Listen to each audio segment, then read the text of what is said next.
Hello, everyone. Welcome to the Ice Cold Takes podcast. I'm your host, Joey DeMeglio, and there was a lot of news in New York sports this past weekend. Jacob Trouba, the captain of the New York Rangers, was traded to the Anaheim Ducks. Shortly after, Igor Shesterkin signed an 8-year contract extension with the Rangers.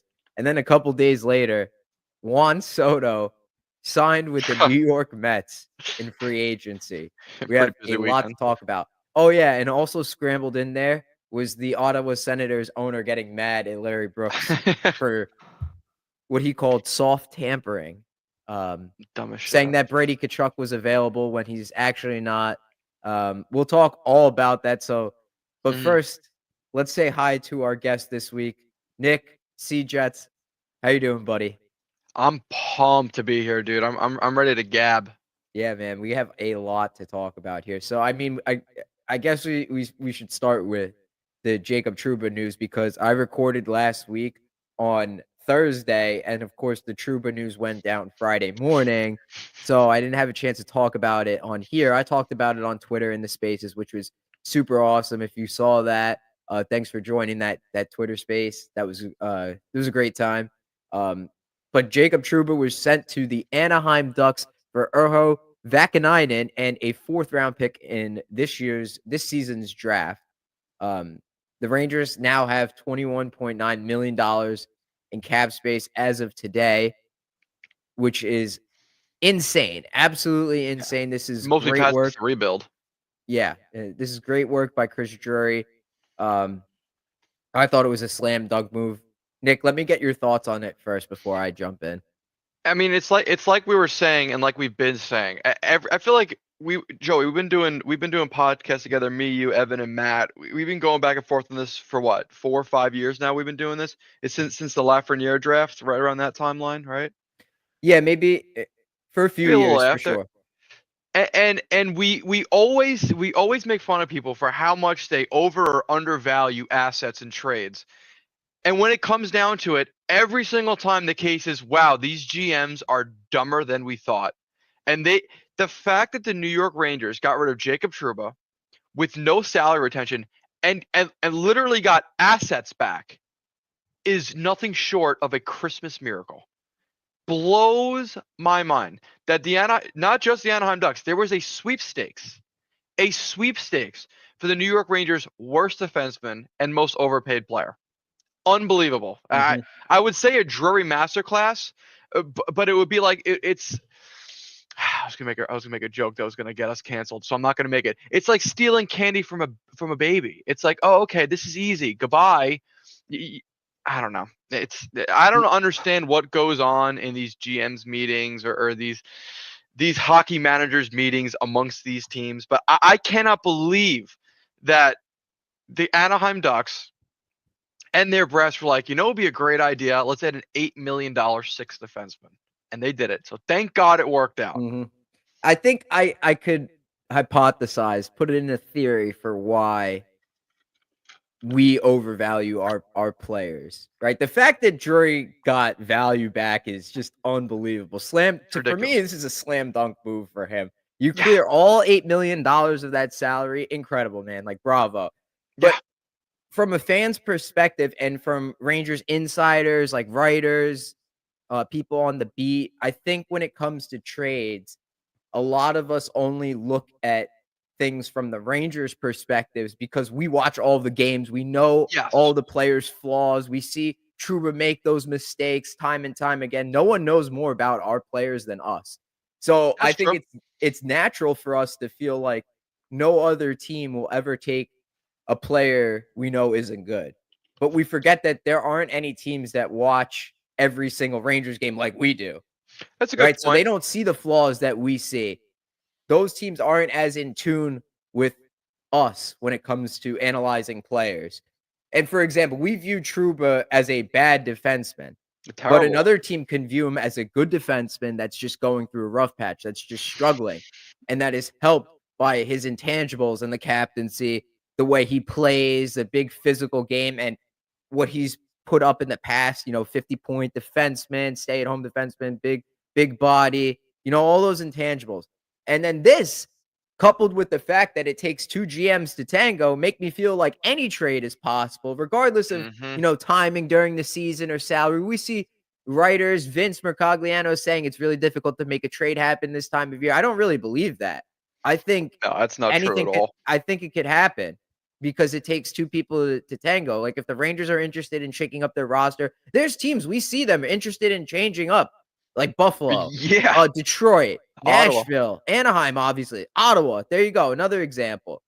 I mean, sure, it's early in the season, but these teams know where they are in the playoff hunt. They know where Mm-hmm. they are at this stage of the season, where they're going, where their franchise is headed. And another example is Detroit tried trading for Trouba twice, Twice. despite being close to the cap. Once in the summer, and then once on Friday, last Friday, they tried to make the salary work. They couldn't get a player to waive his no trade clause coming back the other way. So they couldn't make the deal happen, but they very much wanted to do it. They were willing to. Steve Eisman was willing to make the salary work. He was willing to move different pieces around to get Trouba on the roster. Yeah. So I think we need to, stop overcompensating for what our players are as Yeah. fans. That's my best guess as to why Yeah. we overvalue our players. Yeah. And also too, it's always with fans, it's always the shiny new toy. It's the thought of bringing something in is always going to be attractive. No matter what it is. Matt says you don't Well, need you to know watch what, every game to know dude, Trouba's he's back. not wrong, and you know what, you're right. I mean, sometimes guys go through a rough patch. I mean, a 6-year rough patch is kind of long, but Okay, but if you want to look, my theory applies to it too, because if you look at Keandre Miller, who's having a pretty underwhelming season, great game against Buffalo before he got hurt. mhm. NHL GMs will give up a lot for him, a Oh yeah, lot. dude, But a if we're if 6'5", we're if 225-pound defenseman that can skate, yeah, but yeah, if we're the GM and we're offering it him, we could undervalue it. We could be like, all right, the most we could get is a first round pick back for him.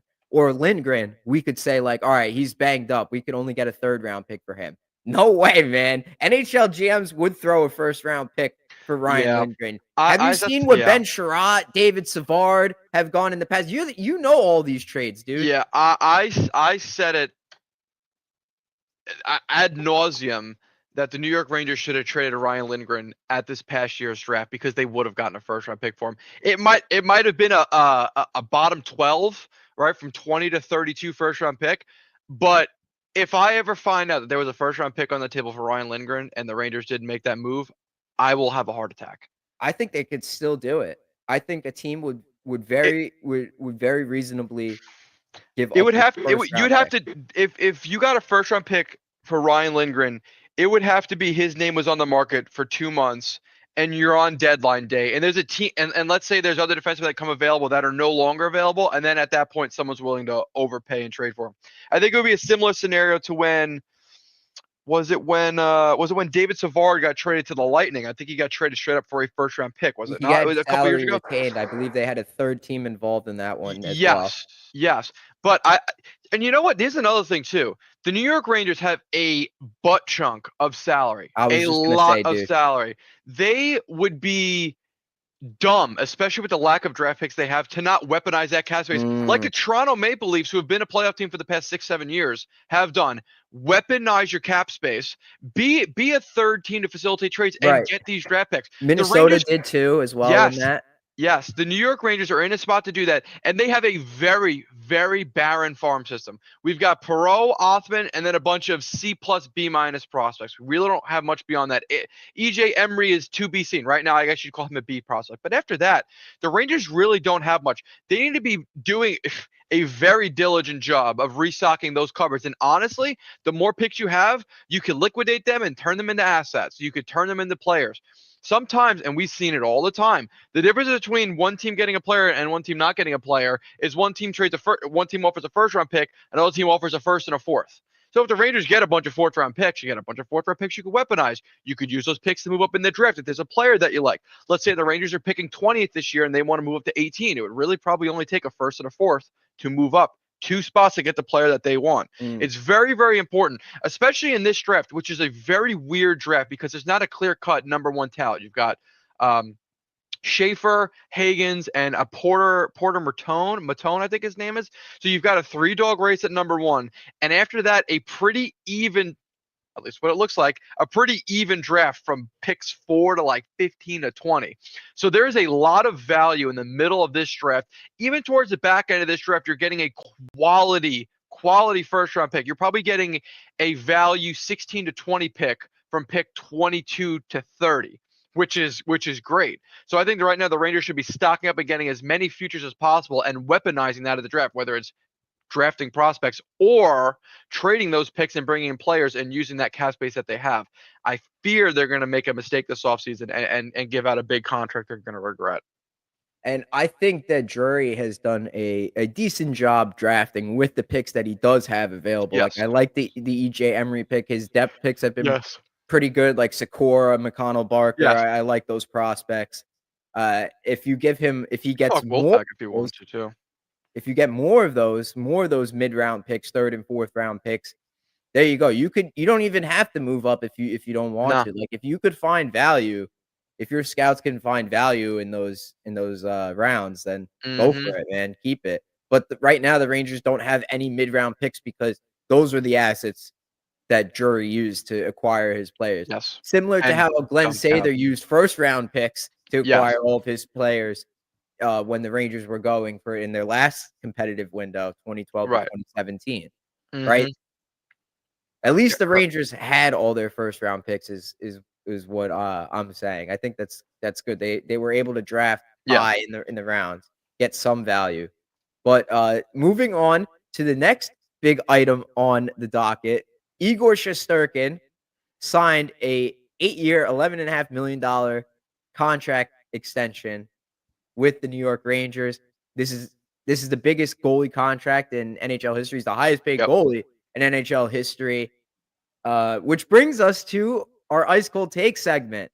Remember, folks at home, the Ice Cold Take is an accurate statement backed by facts and observations that is solid in nature, similar to a block of ice, i.e. a spot-on claim. So, this week, will the Igor Shesterkin contract be a mistake? Nick, what do you think? I'll let you go first. Knee-jerk reaction, seeing how Shesterkin has played this season, it's tough. But if he somehow recaptures what he was in last year's playoffs, the year he probably could have won the MVP, then yeah, it won't be a mistake. My thing about the Shesterkin contract is that by signing him to that contract, you are agreeing to a 9-year, let's go for the Stanley Cup window. With that being said, you better be making moves every year in those 9 years to make yourself a winner. That means not handing out bad contracts. That means drafting really well so you have guys on ELCs that are ridiculously underpaid while you're paying other guys to fill out your roster. It's obviously on this one, hindsight's gonna be 2020. No matter what way we go, whether we say it's good, whether it's bad. So it's I don't want to sit here and tell you it sucks or it's great off of the rip. But preliminarily speaking, it's just interesting. It's interesting to get married to a goalie for this year plus 8 more when you've got a 31-year-old number 1 center who's playing god-awful, who you don't know if he'll ever get back to form with Mika Zibanejad.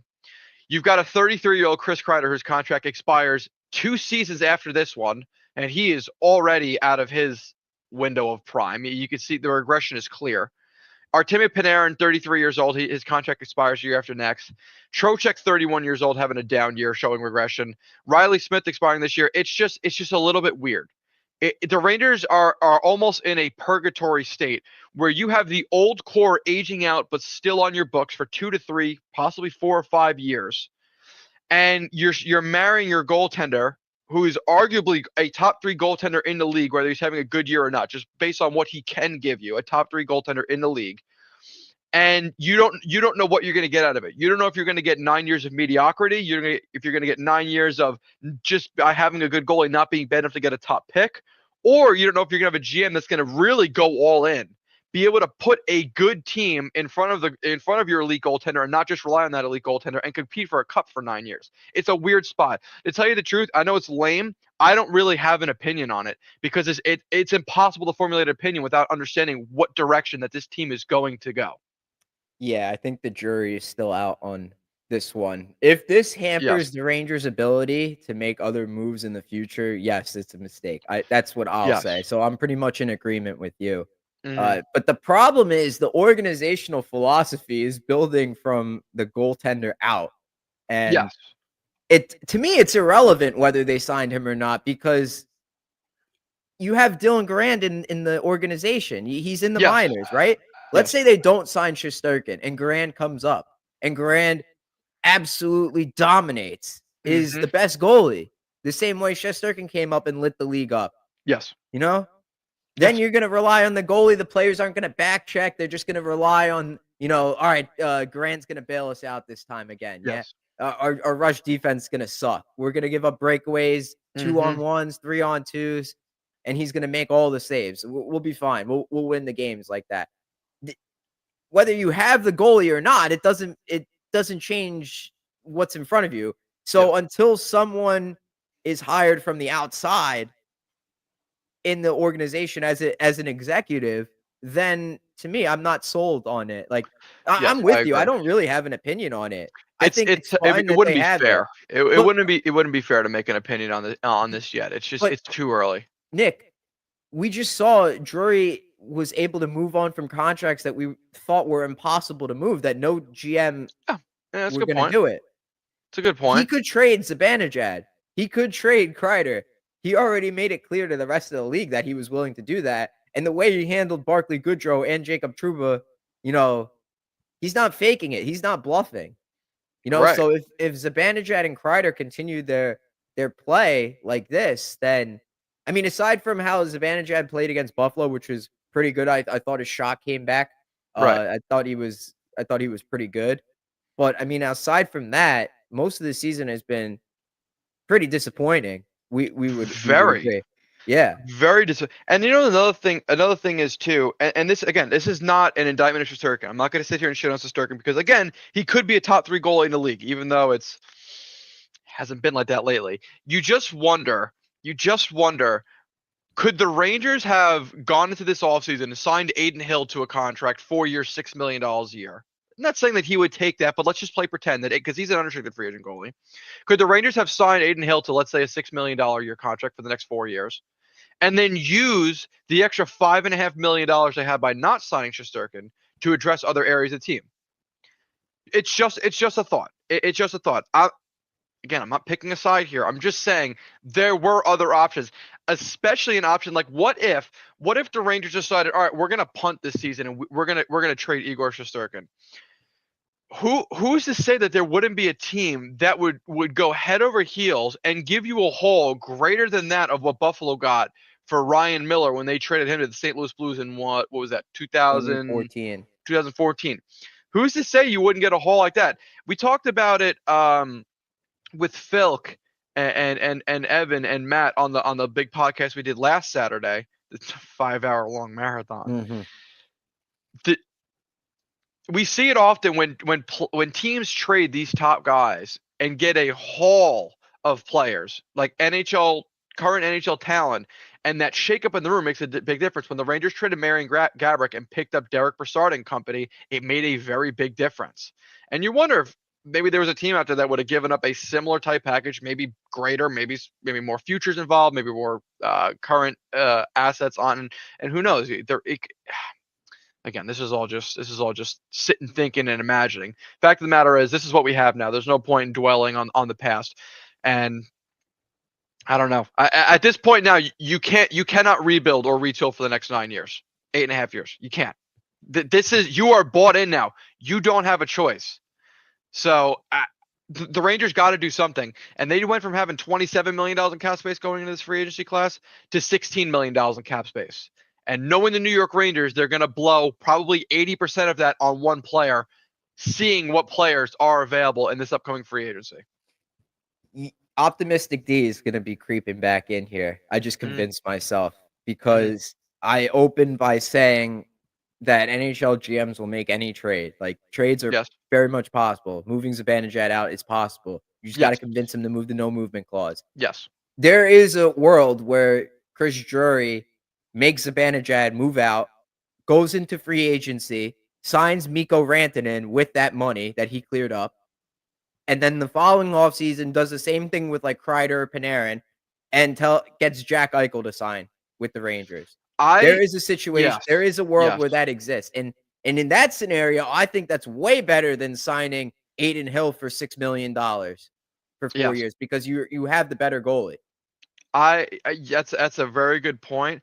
The way Larry Brooks was making it sound was the Rangers were gearing up and hoping that Connor McDavid was going to go to free agency. And now obviously every single team in the league is going to be in on that bidding. And I said to JoJo last night when we were driving home, I think Connor McDavid, if he hits free agency, which he would be dumb not to go to free agency, will be the first player in NHL history to get the max contract of 20% of the cap hit. Mm. And I Yeah. think if the Rangers are smart and they're careful with how they manage their money going into that free agency, if McDavid goes, they could literally afford to pay him that contract if they avoid the Marners and Rantanens of this free agency class. To tell you the truth, not big on the Rangers signing Mikko Rantanen this offseason. The reason I'm going to sit here and tell you that, I'm not going to tell you he is entirely a product of Nathan MacKinnon, because that is not fair and that is not true. Mikko Rantanen by himself is a really, really good hockey player. He Mhm. is a top 10 winger in the entire NHL. However, Mikko Rantanen next year will be going into his age 29-30 season. So he will be on the wrong side of 30 during year one of that contract. Are you willing to sign Mikko Rantanen to a 7-year, likely $14 million a year contract? And that contract starts with him, again, on the wrong side of 30. A contract expiring at the age 37 season with the McDavid free agency class coming up, with a lot of really, Jack Eichel, a lot of really, really big free agents coming up years after that are safer bets, especially when the New York Rangers need right now is down the middle, with Zibanejad being as bad as he is, with Trocheck having a aggressive year, with Filippito's health constantly in question. Every time he touches the ice, I fear that he's going to take a hit, move weird, have a teammate bump into him, and he's going to get hurt again. I think the Rangers' main focus in terms of bringing in an asset from here on out, if it's going to address the forward core, is bringing in a center. You've got Offman coming up. You've got Perreault coming up. Brett Berard showed that he could probably be a top 9 winger in the NHL. I think that the focus now is the Rangers need a number 1 center. I don't know where you find that, but I think that is what they need to be looking for, and they got to find a way to get rid of Mika Zibanejad. The one tricky part about the Zibanejad thing is, unlike Trouba, he has a full no movement clause. You cannot threaten waivers with Mika Zibanejad. You cannot waive him. And I believe he's got a full no movement clause throughout the entirety of his contract, so he could be a dick and tell you, no, I will never leave. And you have to trade Kreider. But that's interesting Yes. with Rantanen Mm. because all of us were willing to hand out a 7-year contract to Jake Gensel, who's also turning 30, Yes. who just turned Yes. 30. But I Yes. think the difference there is you're saying that Rantanen is going to get $14 million That in the was what open he was market. reportedly asking for. Wow. $14 million a Gensel is year. only making $9 or $9.5 Eight. million. I believe Gensel's making. Is it not 8.5? You Maybe you're might be right. Maybe right. it is. Here, let's Hang go on. look. Let's go look. Tampa Bay, Jake Gensel, $9 million on the nose. 9 million. Okay, I was right. And I'm gonna, just for reference, I'm gonna just Yeah. go Rantanen. But maybe not going after Rantanen. What about Marner? What is his asking price? Is his like $12 million? You got to remember too, Marner's coming off making $11.6 million. Oh So man. he is already making a lot of money. I don't think he's going to want to make less than what he's making now. So then basically it's just tanking. It's just holding on, not handing out bad contracts until McDavid and or Eichel hit free agency, pretty much. So I'm gonna share my screen. So this is from Aaron Dater, the Colorado Avalanche insider. He's like the Colorado Avalanche Yeah, equivalent of Larry exactly. Brooks to the New Yep. York Rangers. Let's add this to the screen. According to, tell me when I'm up. Go ahead. According to our Adrian Dater, Mikko Rantanen is looking for $14 million on his next contract. That would match Leon Draisaitl's $14 million. Wow, that is So a lot. yeah, so that's the one. And to tell you the truth, I would not be shocked in the age of superstars getting their bag, which by the way, good for them. I will never shun someone for getting their bag. If you can get someone to pay you that much, why the fuck wouldn't you? You know, we say what's the difference between $10 million a year and $14 million a year? Well, at the end of a contract, 4 times 7, that's $28 million. It's a lot of freaking money. Mm-hmm. Regardless of that, I just hope the Rangers are smart enough to look away from that. The cap seems like it's going to be going up more and more and more and more. What was the last projection on this current cap? Is that it could Like breach 100 million? 5% increase, I think. If the NHL cap starts going up 5 to 6% every single year, you could maybe justify that. But at the end of the day, there are still poor owners out there that $14 million, despite cap inflation, will still be $14 million. I think Rantanen and Marner are two players the Rangers should avoid, especially not that 28, 29, 30 is old, but in professional sports, especially hockey, you're getting a little bit close here.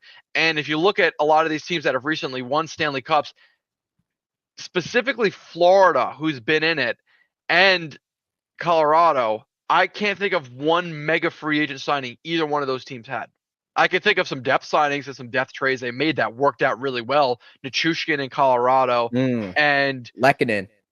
Arturi, Arturi Lehkonen, Sam Bennett in Florida. Like I can think of a lot of smart trades they've made for guys that are ages 23 to 26 and they got at the right time, similar to when the Rangers got Derek Brassard that worked out. But I can't think of off the top of my head massive groundbreaking free agent signings either one of those teams made. And to tell you the truth, besides when Marian Hossa signed in Chicago, I really can't think of any massive free agent signings any recent Cup winners have made. The Penguins, but they traded for Phil Kessel. They didn't sign him. Like I don't know if free agency is the formula for building Evan Rodriguez, another great one. I just can't think of a recent Stanley Cup winner that made the big splashes plural in free agency and built a team like that. I feel like free agency is a better spot for players than it is GMs because most of the time, 90% of the time, the best players are going to get more in free agency than if they would have re-signed or have been traded.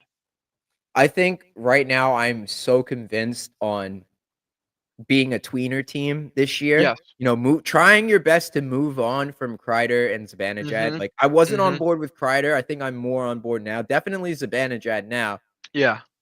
You absolutely have to. And wait, the last thing I'll say before on Rantanen before I'll move forward with the next topic, which is fun, is Rantanen is like a finisher, and that's what Zibanejad's supposed to be.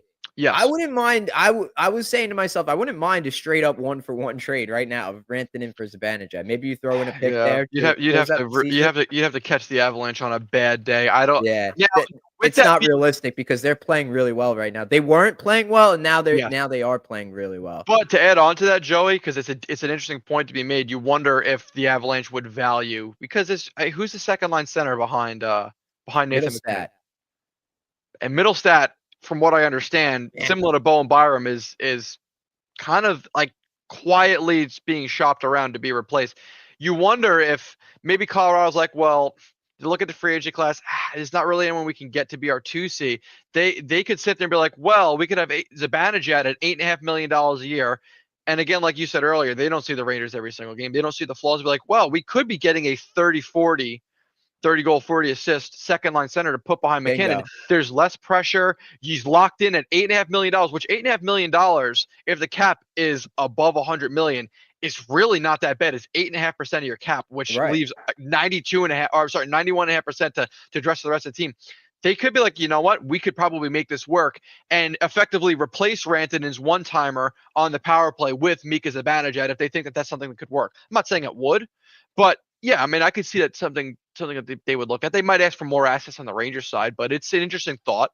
Yeah, if guys keep asking for more than $10 million, that's when Fox's contract is going to look like a steal, like $9.5 million. Is like if we're going to be talking about shelling out $15 million, $14 million to guys like Rantanen and Marner, Eichel, McDavid, and you have your best defenseman only making $9.5 million. Kind of like how I was saying about Gensel. He's only making $9 million compared to Right. Rantanen, who's asking for $14 million.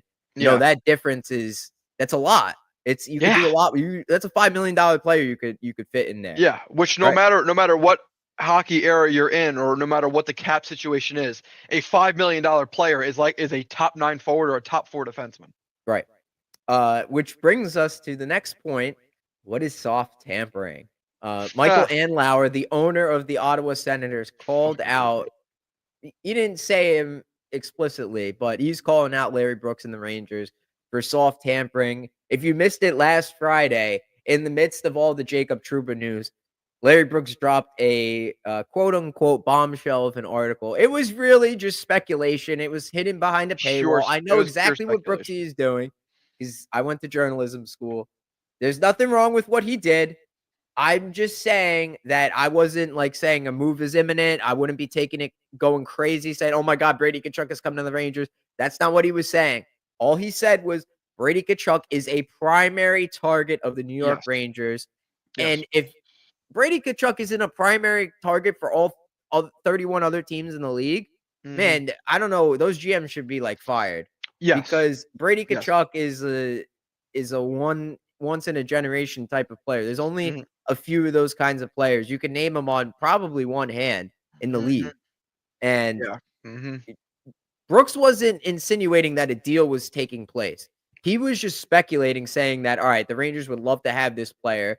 And Michael Andlauer, for whatever reason, got pissed off at that and accused them of soft tampering. So you mean to tell me that anytime a reporter says that a team is showing interest in another player from another team, that's soft tampering? Really? It's the dumbest thing I've ever heard. It's the dumbest thing I've ever heard in my life. I will say this. I don't know if you listened to Spit and Chiclet podcast when they had Larry Brooks on. He backed his claim, and he said the sources that he got it from multiple. I believe he said it was 3 different sources, some of them not even Rangers sources. And I think there's truth behind it. To tell you the truth, man, if there is interest in Brady Tkachuk, strike while he's young and healthy. Because the way he plays, dude, I mean, obviously he's going to slow down a little bit earlier than others just by the style he plays. Strike while the iron's hot. You want a fucking culture change? There's your guy. Yes. There's your guy right now. I don't care what they ask for. Make the move. The only guys I wouldn't move for him are Laffy and Fox. That's it. Yeah, that's exactly what I was saying. Yeah, otherwise, again, we look at what the Florida Panthers, and I am not saying Brady Tkachuk is Matthew Tkachuk. I think Matthew Tkachuk is on a different echelon of player to Brady Tkachuk. Matthew Tkachuk is arguably a top 10 player in the league, whereas Brady Tkachuk probably falls into top 30, top 20. Top 20 on a really good week. You would be stupid not to pick up Brady Tkachuk. What Brady Tkachuk would bring to you is an entire culture shift, an entire play style change. This is one of those guys, and we said it ad nauseum last week. This is the kind of guy that if you have guys that take nights off, they won't have much of a choice. They will be dragged into battle. Because if they don't, they'll get their fucking heads taken off. Joey, if you and I played on a team, and let's say Matty M's on the team with us, if Matty M takes a run at somebody, lights them the F up, our heads are going to be up and on a swivel the rest of the game. We'll be playing harder because if we do not, our heads will be taken off. And and I hate to say it, that is what the Rangers need right now. You got a lot of passengers on this team that are just skating by on their contracts. Like, I'm getting paid no matter what. So, yeah, you want to get the most out of them? Put them in a spot where they don't have a choice. See, it's not like the Rangers are completely hopeless, right? They have good pieces in place. Hedl is fearless. He goes to the net. I like Kakko. Cooley hits everything in sight. Lafreniere, he's got good instincts and stuff like that. I even like Trocheck. He's one of the Trocheck and Panarin are the guys that I can't I don't know. Panarin for sure. Trocheck is having a down year, but Trocheck is I don't mind him. You know, because you know what he can bring. You know what he can bring. Right. And then also the guys you mentioned before, like Berard and Edstrom. Those are building blocks that you have here. Yes. So if you move on from a guy like Zibanejad and Kreider, it's not that big of a deal. If you're bringing in Brady Tkachuk, right? This is identity shifting. Like you said, that's a perfect way to describe it, man. And you know what my theory is on why the Senators are mad at this? Because they're upset. They're scared. They're scared that they're going to keep being a bad team Yes. and that eventually Brady's going to ask out. They're scared of that possibility. I'm And shocked that Brady everyone's Kachuk hasn't gonna already. laugh at them. They're afraid of being the laughing stock. They had one of the best players, one of the unicorns of the league, and they just had to give him up because they couldn't build a solid team around him. And that's their fault. Their fault. So they're getting mad at themselves pretty much. Yeah, to tell you the truth, they'd be really dumb not to move on from Kachuk sooner rather than later. This is his last year without having a no movement clause. If they wait to the NHL draft, if they wait until July 1st, Brady Kachuk will have every and all say to where he goes. So right now, it's open season. They could trade Brady Kachuk anywhere they want to. The second July 1st hits and he has a full no movement clause, he could sit there and tell you, well, I'm only going to this one team and I'm demanding a trade. And then what's the alternative? The alternative is he doesn't report, they cut him, and then he has a chance to sign with any fucking team he wants to. At this point, the Rangers are in a really good spot if they want to get into this Brady Kachuk negotiations. They have the assets to offer him for him. They have guys like Perreault and Othman. They could even, if Ottawa's asking for Lafreniere, the Rangers could do that. You have to think about it. They could do that not to. if they're not giving up Perreault. If it's Lafreniere and Othman and a first, and like that's all they're asking for, I might have to do that. I might have to do that. You definitely have to think about it. I will say this: I think a future with Kachuk and Lafreniere as complementary pieces is way more attractive. Oh yes. But if that's what it takes, hate to say it, dude, it's something you really got to think about. It's something you got to think about. Yeah. I do. Man, it's a weird spot, man. It's just such a tough spot. If he hits his no movement clause, and you know that he would love to play for the Rangers. You know that he would be the guy. I love the Garden and stuff. Like his brother is. That family is just a bunch of winners. The Kachuk's he would be the guy. He would be the seat filler. He would be the holy shit. The Brady. I could already hear it at the Garden. You know what I'm saying? Like, so I don't know, man. They'd be dumb not to pursue it. My biggest issue is you're stuck with Kreider for another 2.5 years. You got Panarin for 1.5 years. You got Zibanejad for God knows how long. You're still under contract with Lindgren going into this offseason. I think there are. I'm ready to I'm ready to stop holding hands with guys like Zibanejad and Kreider. You have to. I'm telling you, there's too many other assets out there that are way more attractive that could feed into an identity shift the Rangers desperately need. I think, to tell you the truth, and I know it was a point of contention in the last podcast, I think Trent Frederick is your Florida equivalent of Sam Bennett. Yes. And you would be so fucking stupid not to trade for him right now. Right now. Bench Riley Smith. You don't have to play Riley Smith every game. Riley Smith could be your 13th forward if it means bringing in Trent Frederick and having him in your top 9. What if Boston is legitimately shopping him? You would be so stupid not to be on the phone right now. Like, what will it fucking take? Make that move now. Mm-hmm. And if Boston's like, you know what? We want to make the playoffs here. We want roster players. Riley Smith and whatever else you got to move if they want guys right now. It's clear the league for some reason values Riley Smith. Here you go. Take him and whatever else you need. What was the Sam Bennett trade from Calgary? That was a change of scenery. But what did Florida give up? I forget. Was it just picks? Was it a 1-for-1 swap? I forget what it was. No, I think it was a 2nd-round pick. But Sam Bennett, when he was drafted, all the scouts were saying it was a 2nd-round pick. Gilmore light. Yeah, and it was Calgary. So the trade was made in April 12th, 2021. So they traded the Florida traded the 2nd-round pick they had made that year, Emil Heineman, and a 2nd-round pick, and got Bennett in a 6th. Unfortunately, the Rangers don't have fucking 2nd-round picks, so you'd likely be moving a young prospect. And I hate to say it, you might have to trade it for. Well, I don't know. You have to move a 1st-round pick for Trent Frederick. Not having a 2nd-round pick really hurts right now. Mm-hmm. But we wanted to trade for Riley Smith, the guy that fucking Pittsburgh was willing to get rid of for free at the deadline last year, and they got for free the year before. You know what they could do? They could use their cap space and retain salary on Lindgren if they have to, or retain Yeah, salary send on him back to Miller. Boston. That's an interesting point. Great. I wonder if Boston would be a team that would be like, yeah, we could use Ryan Linger right now, especially with how bad Nikita Zadorov is playing. Brandon Carlo's health, again, constantly in question. Hampus Lindholm currently on IR. Mason Lohrei is a good young guy. They've got Parker Wotherspoon playing every single game, and that's with a healthy lineup. So it's Andrew Peak. I forgot they signed Andrew Peak. Yep. Fucking idiots. Yeah, they could use a Ryan Lindgren over in Boston. So you wonder like a Lindgren and whatever for Frederick. There's just a lot of really attractive pieces out there that could be those guys that drag you into battle the Rangers so desperately need. That would be a full circle moment. Lindgren coming from Boston, in the Boston organization, going to the Rangers, then getting into it with Brad Marchand. Marchand saying, "Oh, he won't make it far in this league," and then Lindgren goes back to Boston and is on the same team with Brad Marchand. That would be fucking awesome. Crazy. If we bet Frederick coming back the other way, make it happen. Couple last things before we wrap up. So the Rangers played on Wednesday against Buffalo. They're playing this afternoon against the Kings.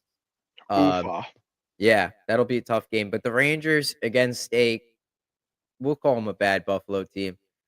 I thought they played an okay game until like the third period when they started giving up they gave up a lot. That's because they were in the lead. It was a 1-0 game. Such though. a boring game. It was boring. Yeah, I was falling asleep, dude. They actually they defended the rush, the Rangers, for once in the second period. I saw they made a bunch of stops on that, which was nice. I saw guys back checking, Lafreniere's back checking, Zibanejad shooting the puck, Miller's breaking up plays, Berard's hunting for pucks. There's a lot of good things to come out of that game. Fox had 3 points. There was like a lot to be happy about if you're still on this current team wagon here. I don't know. I think I'm starting to hop off it. What sucks is even in that game, it's so apparent the Rangers don't have an identity. You got a fourth line that plays hard, doesn't have a lot of puck skills. Yeah. You got a third line that plays hard and chips in a good amount. You got a first line, you got a second line, excuse me, of Kreider and Zibanejad that used to be a skill line that is just kind of minute eaters. They're just a cardio line, and then you've got a Panarin, Trocheck, Lafreniere line that was the best 5-on-5 line last year that is producing at 50% of the clip, it feels like, that they were last year. The Rangers aren't a skilled team. They're not a muck and grind team. They are just this purgatory team that has no identity, that is impossible to watch. And that Buffalo game, for me, just spelt it out as clear as day. I didn't know what I was watching. It was so fucking boring. Every line was playing so different, and they weren't even like doing it different to the point where it's like, oh, this is clearly a check line. Oh, this is clearly a scoring line. It's just kind of just out there, and they're like maybe kind of a checking line. Oh, they're maybe kind of a skill line, I guess. Like they're like every single line is 50-50. Every single line. You're just not getting any of you're not leaning towards efficiency. You're not leaning towards energy. You're just kind of just like, right? I guess this is what we have. It's not entertaining hockey. This is the most bored I've ever been watching Rangers hockey. And I again remind everyone that we sat through the Rangers rebuilding years where we watched a nightly lineup featuring John Gilmore, the defenseman they got from Detroit, Ryan Sproul, right? Who's the other Matt Pumple. Who's the defenseman they got from Boston? Rob O'Gara. Like, we watched these guys play every single night, and that hockey was more entertaining than what I am watching right now. Because at least back then, I had no expectations. I could watch some young guys play and be like, oh, this is cool. Whereas now I'm watching a team that was 2 wins away from going to the Stanley Cup Finals and possibly beating an Edmonton team that got shelled for 3 straight games against Florida. Granted, they almost came back. To that team that was 2 wins away from making it to the dance, to a team that's like, I don't know what the fuck I'm watching. Tweener, if you call them a tweener team right now, like you were saying earlier, they're kind of a tweener team. It's like disrespectful to actual tweener teams. I knew you were going to say that. I don't know what I'm looking at half of the time. I really don't. It has no identity. This is not entertaining hockey at all. The only thing entertaining about this team right now is the fact that Igor Shesterkin, despite having a bad year, is still making 5 to 6 10-bell saves every single night because this team is so bad at defending that he doesn't have a choice but to make these sprawling splits, stretched out saves. I mean, I don't know what to tell you. If you look at this team and say this is a Stanley Cup team, even like you got to take out the fact that they were conference finalists 2 the past 3 years. Mm-hmm. They were playing for their coach. They were playing. They were in there. They were bringing the fight to the battle every game those years. It's just not the same thing this year. It's And not. you can't hold hands forever. No. I think and also New York is impatient. Like James Dolan is impatient. Like Yes. Drury wants to win. Like if you think he's looking at this and saying, "All right, this is good enough." Mm-hmm. I don't know. I think you're mistaken. Like Yeah, I it agree. shouldn't. Oh, shout out to Matt Bolesky. Yes. Oh my gosh. Remember those years? Oh man. It's I think the Rangers need to seriously consider, like we talked about, I think they need to seriously consider taking a step back. Mm-hmm. If it is taking a step back, to take a leap forward, Yeah. right? You still, I think I've been saying it, if you let guys like Hedel, Cooley, Lafreniere do more, Kako even, Mm-hmm. if you give them more responsibility, they might produce. We don't know what'll happen. Like if you Cooley's done this year with a little bit of extra ice time and a little bit more help. Having right. a healthy Philip Hedel has done wonders for Will Cooley and what he could do. To tell you the truth, I feel like Chris Kreider, Will Cooley is not going to replace Chris Kreider. He has replaced Chris Kreider. He's doubling him in production. And if you're like scouting other teams, or they've seen Zibanejad, Kreider, they know these guys inside and out. Like they've been around the league long enough to know, all right, this is how we defend them. This is how they play. So we could expect this. But guys like Hedel, Cooley, Kako, like they're newer to the league, so they might have to get adjusted to it. So it would be a good thing to, let's say they play the top line, they play the most minutes for the Rangers. You don't even have to necessarily move Zibanejad and Kreider off the No. team at that point. Those guys, the younger guys, could do some damage. Like, Yes. I know Vince is going on his podcast saying, like if you give them more responsibility, like maybe they won't produce as much because they're playing against top lines, but we don't know that. We don't know what their ceiling is. We know what Zibanejad and Kreider are. What's the point? Like you're already losing. You're not going to be losing more. Yeah. You can only lose. You can only win or lose. Right. So, you know It's what a I mean? 50-50 no matter what. It's a 50-50 no matter what. Matt says we got to give Brett Berard Yes. major credit. The kid skated his ass off every night. 4 checks, retrieves pucks. Very refreshing to watch. Yes. There was a shift against Buffalo. Davey Upper on Twitter. Good follow if you haven't followed him already.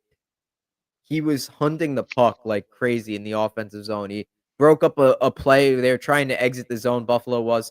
He broke up a play, sent the puck back into the zone, and then they created a scoring chance off of it. That's the stuff you need to see from your bottom 6 players. Your energy I agree. guys. That's why I wish that this is like the guys like the play style of Brett Berard is what you need to be looking for more. Brett Berard, I'm telling you right now, if Riley Smith did not exist on this team, which I wish he fucking didn't, Brett Berard would be in your top 9, and I'm not even joking. I could see a Brett Berard rookie season. If let's say he played 82 games in the Rangers top 9 this season, I could easily see a 15 goal, 15 assist season for a 30-point season as a third line rookie, and that is nothing to scoff at. I think if they, I wish the time on ice was available. I wish certain guys were on the team so we could give him that. And again, he's a motivational type player. You're looking at a very small player go to battle at a level that we haven't seen since Matt Zuccarello. We haven't seen an undersized guy, play this hard wearing a New York Rangers jersey since Matt Zuccarello. Nobody has done it since him. Now you have it. I'm not saying Brett Berard is the next Matt Zuccarello. I don't think Brett Berard is a 50 assist player. I don't. I think Brett Berard's ceiling is a 20-20 guy that you have in your middle 6 and you are happy with every single year. Tell you the truth, I think Brett Berard's comparable is Frank Vatrano. I think Brett Berard's ceiling is Frank Vetrano, which again, that's a great player to have in your middle six. Mm. A guy you could plug in your top six if you have an injury. So I wish there was an avenue for more ice time, because guys like Brett Berard are what make you want to watch hockey games, because guys rally around him. I think there is hope for that too, because Drury loves his younger guys. The guys, Yes. did Drury draft Berard? I think he did in Well, 2021. Berard was drafted, I believe. Unless no, wait a no, second. No, he was was 2020. yeah, He was that was 2020. So because my point is invalid. that was the same. That was the Lafreniere, Schneider. Here, I got it pulled up. Jesper Foss La- is a hardworking player for us yeah, too. Yes, Jesper yes. They should Foss. have never let You him missed him. go. Yep. They should have Yeah, the never let him go. 2020 draft: Lafreniere, Schneider, Cooley, Garand, Brett Berard, Matt Yeah, Rempe. the 2020 draft was great. That was Gordon's last year. I always confuse the 2020 and the 2021 draft. Yeah, that 2020 draft was fucking crazy. The 2019 draft, I mean, Kako, Edstrom, and Jones is like a good depth draft, I guess. I mean, I wish there was more room for Zach Jones to play more. With Keandre Miller being out, if Zach Jones is not in the top 4 every single night, the Rangers are making a massive mistake. Matt says the third line of Cooley, Hedel, Berard would be a Yeah. great line to watch. Hedel has a Yeah. skill, guy who could create, and Cooley and Berard are two guys who play physical and get on the forecheck, which is something that is missing from the Yes. Rangers. The Rangers Massive. don't fight for pucks. They don't No. hit. The only They guy that hits is Cooley. Yeah. Like Kreider shies away from contact a lot. Like every now and then you'll see him throw a hit, but Right. it's like few and far between. It's No, not and good. you know what? Not to get off topic, but real quick, I just wanted to touch on the Hartford Wolfpack this season, because the Hartford Okay. Wolfpack, even though they're not winning as much, they got some guys that are showing out. So last season for the Wolfpack, Adam Sikora had 23 points. He's already got 12 and 23 this year, so he's on pace to triple his total last year. He's on pace for 30 odd points. I said that Brett Berard, Adam Sikora has got a this year and next year in the AHL. I think next year Adam Sikora is going to get games in the NHL. I think he's close. He plays an NHL game. Benoit Olivier Grew, who we were like, I don't know why the Rangers wasted their time signing this guy. He'll never play in the NHL. Point a game player right now, leading the Hartford Wolfpack. We know what Berard was doing. A shocking one. Matthew Robertson is pacing to be a 40-point defenseman. Wow. In the AHL this year. Defensemen are typically late bloomers. Matt Robertson, it feels like he's already kind of done. He really did not have a good training camp. He looked okay in the preseason, ceiling likely a number 7 defenseman, but you wonder if he keeps up this pace and his skating continues to improve, because his skating has got better. You might have a piece there that you could plug in a lineup every now and again and be a 5th or 6th guy. And how is Dylan Garand doing? That's what I was going to touch on next. Dylan Garand has played 12 games. Well, let's do this first. Louis Domingue has played 11 games. He's 3-7-1 with an 8.81 save percentage. Domingue. Okay. Garand 8-2-2. Oof. Nice. With a 9.24 save percentage. Wow. It gets better. So I thought I saw his stats were bad. I saw someone posting, and I was like, "Wait, what?" His stats Dylan Garand right now in the AHL with a 9.24 save percentage, with a minimum of 10 games played, is 5th in the AHL in save percentage. Wow. Look at him go. He is and this is, mind you, on a very underperforming Hartford Wolfpack team that is 6th in their division, and by point percentage 20th in the AHL out of 32. Wow. Dylan Garand is having a monster year in net. Back-to-back shutouts. Othman, it sucks. Othman's been hurt because he started off the season in the AHL hot. He's got 5 points in 3 games. And Anton Bleed, who's the other one? BMB's got 7 points in 19 games, really playing mostly bottom 6. Same thing with Ryder Korzak, basically a non-prospect. Yaroslav Shemlar, again, kind of stuck in like a middle 6 role, 9 points in 23 games, playing good, but you're maybe only seeing a 13th forward ceiling right now for Yaroslav Shemlar. Again, he's very young. He's 6'5", 220 pounds is what he clocked in at the start of the year.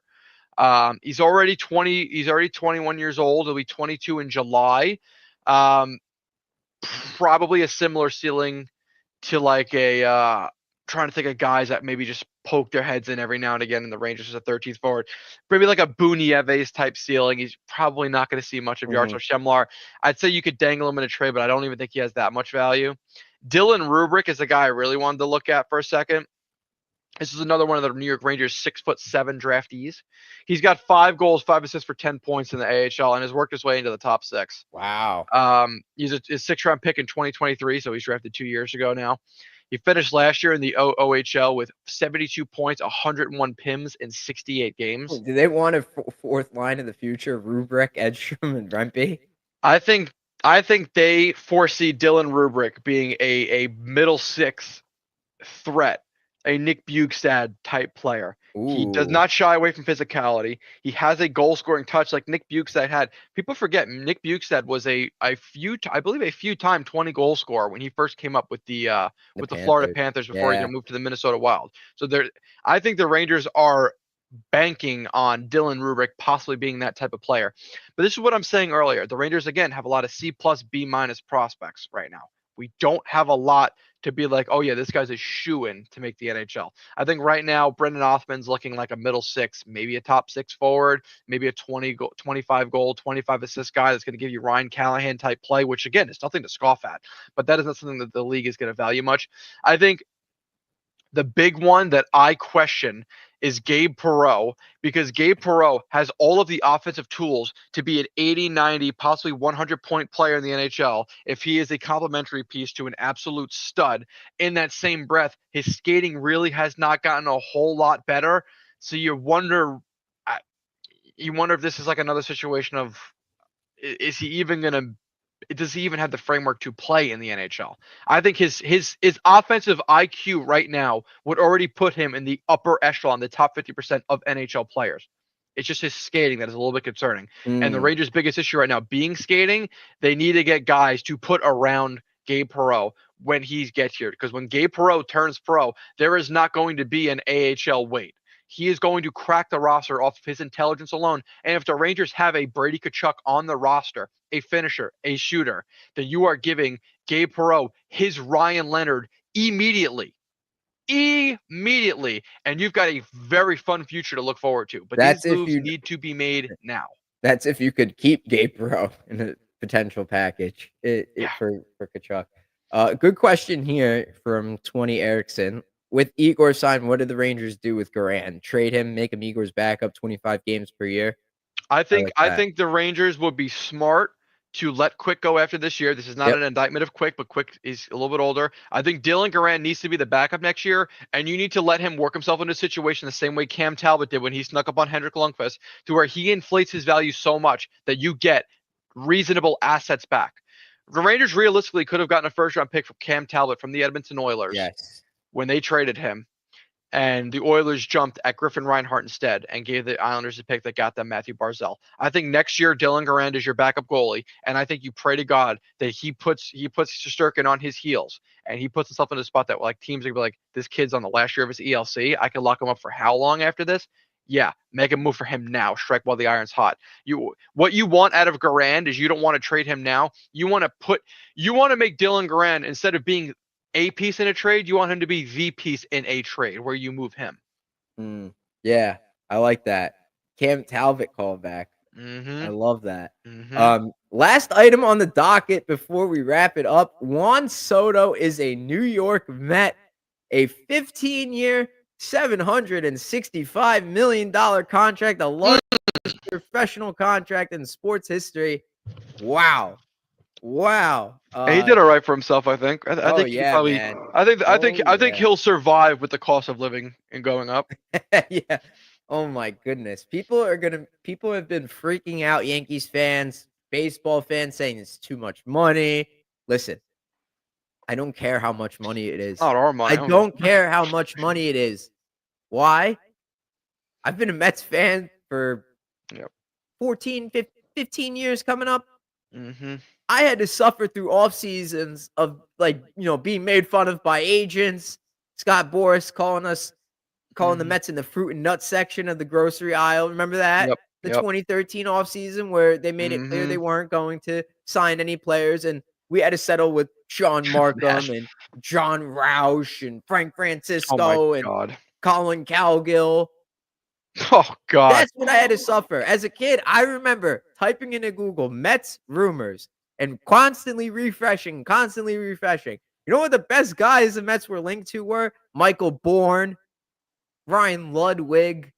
Never the big guys. Never the guys like Tulowitzki or Jose Batista. Yep. Never those guys. Never any of those players.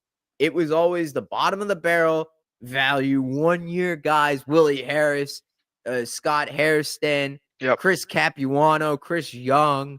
All these guys. We deserve this, man.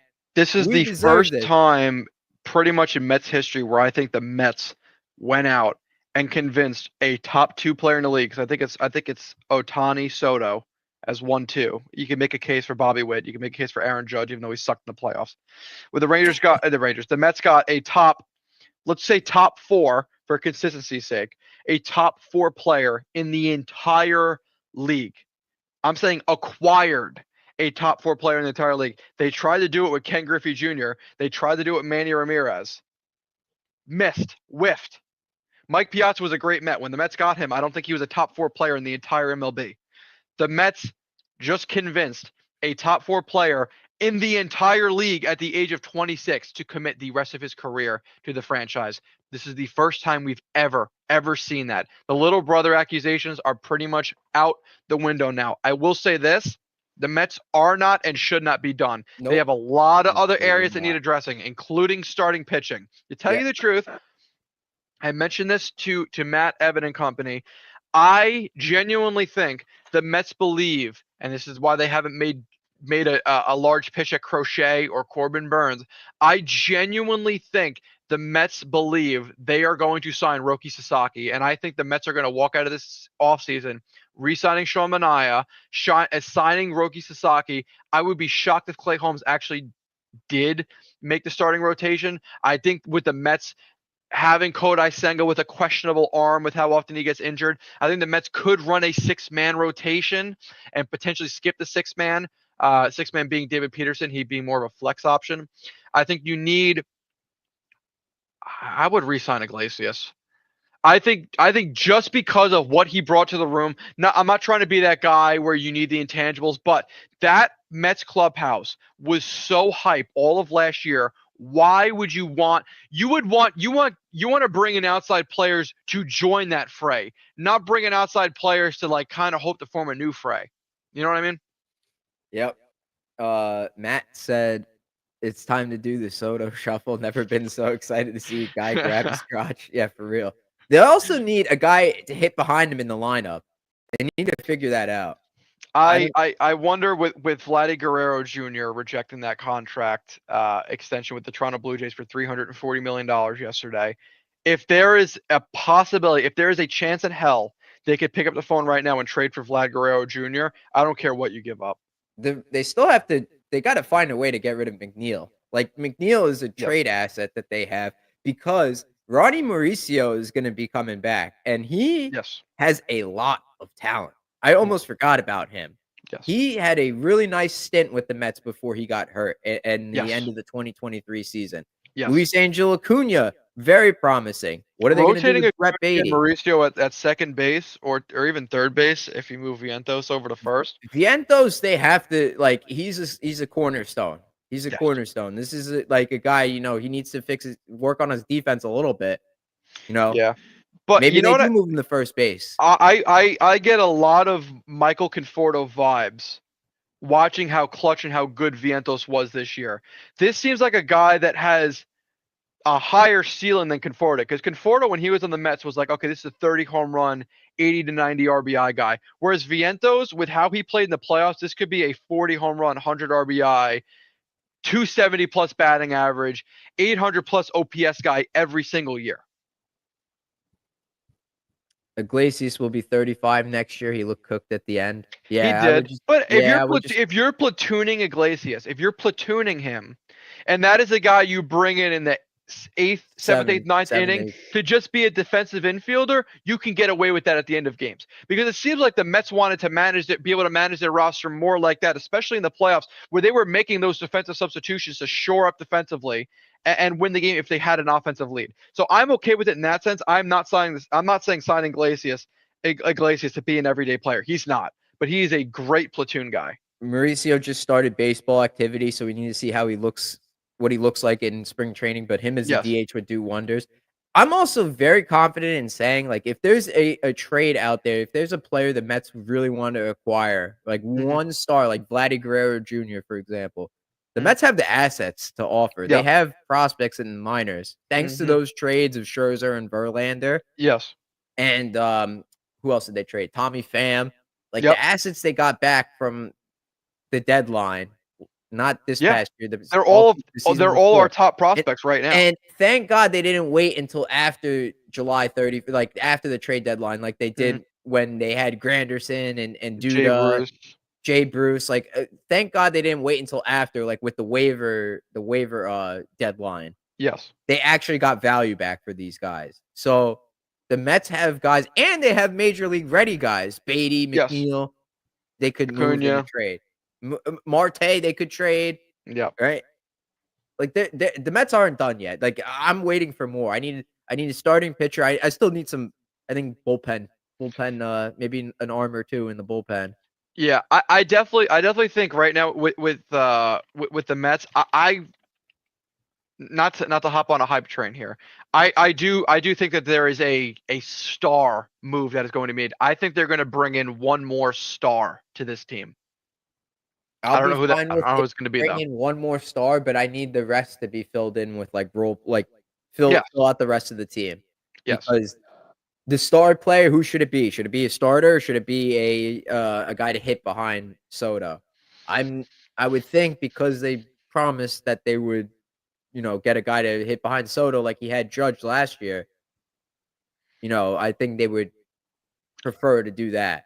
I think it would be really interesting if they did move on from Marte, if they could find a way to bring in a Santander or Teoscar Hernandez if they're not going to sign back with their teams. The waiver wire trade deadline has been gone for a couple years now, so they had to move them at the deadline. Okay, yeah, so there you go. That removed that from the equation. Sign Pete. What do we think? Are the Mets bringing Pete back? Do you think it's a good idea? I'm 50-50 on it. Here's the thing. For me, and again, not that we want to make Cam Fowler just got traded to St. Louis. Cam Fowler got traded? Yeah, to St. Louis. Oh, they just put what's his name on IR, so it makes sense. But just to go back on Pete Alonso real quick, that home run he hit against the Brewers, for me, and again, I understand that we just made fun of the Rangers for ever considering re-signing Lindgren after the Stolen Girardi thing.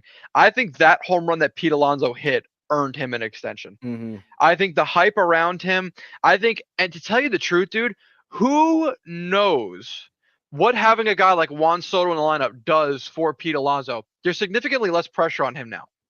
So you might see that Pete Alonso that's a 40 home run guy again. And not to mention, Pete Alonso performed in the playoffs, dude. You kind of need guys that perform in the playoffs, and he did that.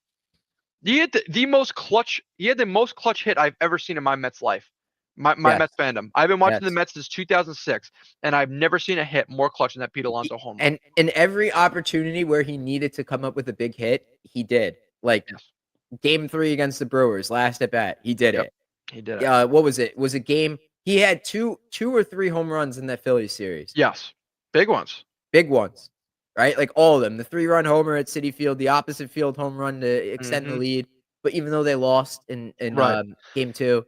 And you know what too? Like I don't think the Alonso Guerrero thing is one or the other. I mean it's not impossible to say they couldn't do both and DH Alonso and have Vladdy play first base. So what would your lineup be? So you would do Lindor number 1. Would you put Soto at 2 or Vientos at 2? I think you would. Man, I don't know. You've got a lot of power at the top of the lineup. I think you do Probably Lindor, Nimmo, Soto, Vientos, and then go from there. I do not mind Vientos batting cleanup. If you bring in Alonso, I think you bat Alonso fifth. And I kind of like the idea of putting Vientos behind Soto because you had that moment where they Yes. walked Lindor to pinch to Vientos in the NLCS, Exactly. and he made him pay Exactly. on the biggest stage too. So what's to say he can't do it in the regular season? Yeah. A It's buddy of mine was saying like, "Who's gonna hit behind Soto?" I'm like, "Vientos," and he's mhm. like, "Yeah, Mark Vientos not gonna hit 40 home runs." Blah blah blah. I'm like, he just proved that he could do it. He Yeah, just proved this consistent. whole Yeah. season, this entire season. What did he hit? He almost hit 30 home runs. Yeah. You know what? Can you pull up that comment by 20 Erickson? He just brought up a fucking amazing point about Daniel Murphy. Daniel Murphy was clutch in Alonso 2015. just had his Daniel Murphy playoffs. I think you make a massive mistake letting him go This somewhere else and ooh, watching him pop off. very, very good point. Let me read it out in full. Daniel Murphy was clutch in the 2015 playoffs, and we let him go, and he raked for 3 years afterwards. So I hope we retain Alonso. Yeah, he was an MVP. He finished, I think, second in MVP voting the year after in Dude, he 2016. batted over 300, I believe, for 4 years in a row. Oh my goodness. Yeah, he raked. He raked. It wasn't just that. It wasn't just that playoff run. He was a monster. I Yeah, remember that. I mean, the Neil freak. Walker was fine, but he He wasn't wasn't. Daniel Murphy, man. No. Oh my god. You know, and this Um, is the thing. You have Steve Cohen money right now. This isn't the fucking Will I'll Pond never days. forgive Mets You ownership for doing that. It broke my heart. back then it was Cespedes or Murphy. Well, you could have both here in 2024. Why does it? Yeah, like why does it have to be one or the other if you have money? Like that's the thing. It doesn't make Those guys sense are to me. assholes. They're Yeah, idiots. Will Ponds. See what we had to suffer with? We had to suffer with that, deal with that nonsense. Our owners sucked. Yeah. They were never to be seen, never on the field, never handed out big contracts, Nope. never there to greet the players. They cut Danny Echeverria the day before he was supposed to get his $1 million bonus, Yep. and Echeverria torched the Mets later on in that same season Yep. for guess who? Your division rival Atlanta Braves, who you were Yep. chasing for a playoff spot. Yep. Yep. I'm tired of that. Yeah. I deserve this. You deserve that. We deserve this. Yeah. I'm watching this team long enough, dude. For once, we got the big fish.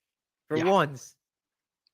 Yeah. Now, They need to bring back Alonso. In that press conference, they didn't just bring up championship. They brought up multiple champions, Yes. dynasties. Yes. Dynasty is what Which they could were be saying. done with the right, but here's the thing.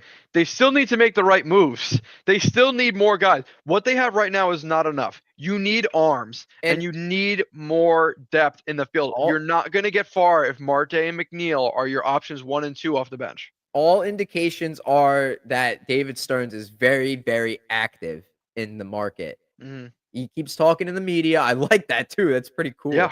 You have your general manager, your president of baseball operations speaking with the media, saying, "Yeah, we're in on a few things here and Mhm. there. Like we're interested in this guy and that guy." Right. You know, that gives me optimism. But like Yeah. it's different kind of optimism. It's not like that like hopeless optimism where Yes. it's like maybe. It's like, my gosh, this is actually a possibility. Like David Stearns has already made it known that he's willing to do business. Yes. And Strike I while have the iron's complete hot, dude. I I have think the complete Mets the trust Mets in him. signing Alonso just made them a very attractive destination for a lot of free agents. Of Soto? Dude, I mean, you got to think about it, dude. These other players are like, especially guys that are on the opposite side of 30 that want to win. It's like, oh fuck, they just got that guy. They got this young kid Vientos. They just brought in that arm. Yeah. All right. Matt says he's offering Pete Yep. 6 years, $125 million. It's $25 million AAV. If Pete works 7 years or over, I would walk away. If he wants 7 years or over, I would walk away. But considering the market hasn't been strong for him, you could get it done. Yeah. Yeah, I agree. What is it? What are the teams like bidding for him? Is it just the Yankees? No, I'm sure. I'm sure he's actually got a decent. I'm sure there's a lot of preliminary like guys like, hey, it's kind of seeing what's what. But I don't know. Yeah, I hope. So if they bring Alonso back, they keep him at first, play Vientos at third, then they got to figure out what they're gonna do at second base. Because I wouldn't. I would move on for McNeil. Yes. I would move. I know he had a good start to the second half, I believe. Was it Yeah, but even with McNeil, you could get away with doing Acuna, Mauricio like 40-40, McNeil getting the other 20. Yes, I do I want want Winker Winker back. back. Yes, he's a identity guy. Oh my god. That's the definition of a New York Met. Yeah, I love that. that guy's a I'd like Winker monster. back on a short-term deal. Yes, I agree. I Matt don't does want. Go ahead, go ahead. he doesn't think the Yeah, Yankees thing with Alonso is legit. It's more Boris leverage. Yes, the Nationals could be a threat for him. That would suck. I would hate that. yeah, that would That would be really suck. That would literally be Daniel Murphy 2.0. But back to what I was about to say is I don't want the Mets to lose that identity that they had in the playoffs last year. That team was, especially towards the end of the year, that team was too fucking hyped. That was a muck and grind lunch pail team. I think by not having Winker, Iglesias, Manaea, Severino, all those clubhouse guys, Alonso, by not having those clubhouse guys, you're losing that identity. I don't want this to just be a team of stars that like kind of don't get along. They're kind of all just like boring. You need a hype clubhouse. You need a team that wants to go to battle for one another and love each other. Mhm. If you change the locker room too much, you got a lot of guys that don't know each other, and you got to hope those bonds form. Whereas we've already saw those bonds form last year. Get those guys back now. Yeah. Severino going to the A's, like, good for him. I'm happy for him. I Yeah, genuinely am happy for him. I'm surprised the A's offered that money. You know, yeah. moved from Oakland to Las Vegas, and now all of a sudden hmm they found money. They're able to spend, which Yeah, is Severino. I'm not upset about the Mets not bringing Severino back. no, I'm not I upset think about them we not could do bringing him better. back. I'm happy that he got the money. Like, Yes, I didn't think the right. Mets would give him that. Like, if Mm, anything, I would just give him another year because he got the one-year deal because he was injury Yes, prone, right, right, and he right, played one full season where he was healthy. right. You know, what's to say he'll do it again? Like, I don't know if I would pay for that. I think that was a smart decision to let him go. I agree. Manaea, man, I'm You have tempted to to bring bring him him. back. I really wanna bring him back, yeah. That guy, even besides the fact that he was the ace last year, I don't know if he'd be the ace this year with Senga coming back, but that guy brought that pitching group together to such an extent. Dude, he was the one that started the eye black numbers for the pitcher that was on the Yeah, mound that day. You have to bring that guy back. He is a leader. He loved being here. He wants to be here. You've got to bring that guy back. yeah, You've got to. yeah. I agree, man. David Peterson too, like, I hmm really enjoyed He had a watching him resurgence. pitch. What's that? He had a resurgence. He Yeah, was I massive. really enjoyed watching him start last season. I thought he was a really good starter. I remember when we were talking with Evan, he was saying he was like he he was like, what was it, fraudulent? Like, he was backed up by something. I don't know what Evan was saying, but About say again? no, Peterson. Oh, okay, yeah. Dude, I don't know. Peterson, it's still kind of tricky with Peterson because it's you want to bank on one good half year of a guy to like I think Peterson's 27 now, 26, 27. It's tough to be like, okay, this guy finally did something for half of a year. Do you want to bank on that? If your goal is to win a World Series, you'd probably want the safer bet, and that would be getting someone through free agency. Manaea might get close to 30 million AAV, which is crazy. Oh, wow. Really? $30 million? That's fucking crazy. Who's paying him that? I figured like Really? fucking 20, 25. McGill, I would only want him for bullpen, not a starter. Yeah. Yeah, Yeah. yeah. He was good. I He's like good McGill. for 5 innings. That's Yes. it. He's a good long reliever. Right? And If the starter gets chased early, you can put a McGill and feel pretty it's okay. not like there's the upside with McGill like Peterson had. Like, Peterson would constantly go 5 innings and never be able to get out of it and never get Right. more than that until this season when he was able to do that. McGill, I don't think has that upside. Peterson was a No, I don't former think he first does. rounder. Right. You know what, too? The Mets could, again, this is just going back if they did decide to go do a six-man rotation. You could do a six-man rotation, and you could use McGill and Peterson as your flex in that, let's say you do, all right, let's run McGill until he can't go, and then you put Peterson out there after him if he gets chased early. Like, or you have them split every 6 rotation because they're both good bullpen pieces. I thought they were both really good in the bullpen. So I think you could go either way with them, and I'm fine with no matter what way they go. I'm happy with both of them. I just don't Mhm. know if either one of them could. I don't know if I want either one of them as a starter in a year where I 100% want to win a World Series. Yeah. There's a lot of different directions the Mets could go here. Really, like the offseason is like just starting. There's a lot of moves that could be made. A lot, a Yes. lot. I was a little upset they didn't go after Crochet, but knowing that they can still make Yes. acquisitions, there's guys out there, Corbin Burns, Walker Mhm. Buehler. They could get the guy Sasaki from Japan. Yes. I think that's who they want the most. I'm telling you, I think that is who David Stearns is going all in on.